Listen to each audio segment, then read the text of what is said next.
కర్ణాటక తర్వాత, అంటే ప్రపోర్షనేట్గా జనాభా తీసుకుంటే ఫస్ట్ ప్లేస్, కౌలు రైతులు సెకండ్ ప్లేస్, అంటే తమిళనాడు తర్వాత అంటే జనాభా ప్రాతిపదికన తీసుకుంటే ఫస్ట్ ప్లేస్. అటువంటి పరిస్థితుల నుంచి రాష్ట్రాన్ని ఎట్ట కాపాడాలని చెప్పేసి ముఖ్యమంత్రి గారి తపన. అయితే బాబు గారు ఎమ్మెల్యేలని, మంత్రుల్ని, అధికారుల్ని జనం కోసం బతకమంటాడు. జగన్మోహన్ రెడ్డి ధనం కోసం బతకమన్నాడు. బాబు గారు పర్ క్యాపిటల్ ఇన్కమ్ గురించి చెప్పారు.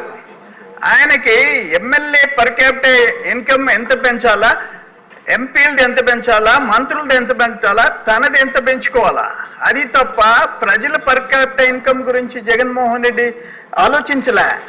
అందుకనే బహుశా ఈ దేశంలో మేము కూడా 30-35 years నుంచి చూస్తున్నాం పాలిటిక్స్లో, ఇతర రాష్ట్రాల గురించి కూడా చదువుతున్నాం, తెలుసుకుంటున్నాం.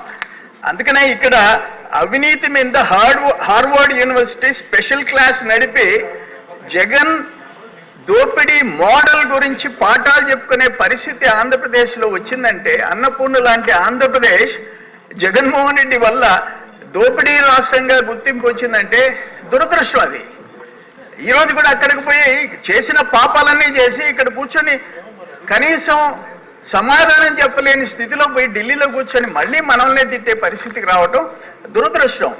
అందుకని అన్ని రంగాల్లో నాదొక్క సలహా, సబ్మిషన్ ముఖ్యమంత్రి గారికి, ఇప్పుడు స్టేట్లో కూడా ఎమ్మెల్యేస్లో, ఎంపీస్లో, కొంతమంది మినిస్టర్స్లో ఒక్కొక్క రంగంలో ఎక్స్పర్టైజ్ ఉండేవాళ్ళు ఉన్నారు.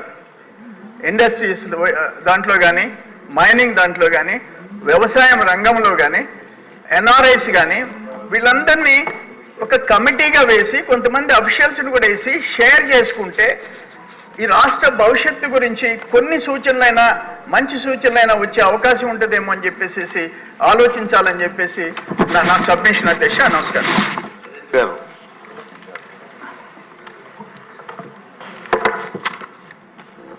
స్పీకర్ సార్, గౌరవ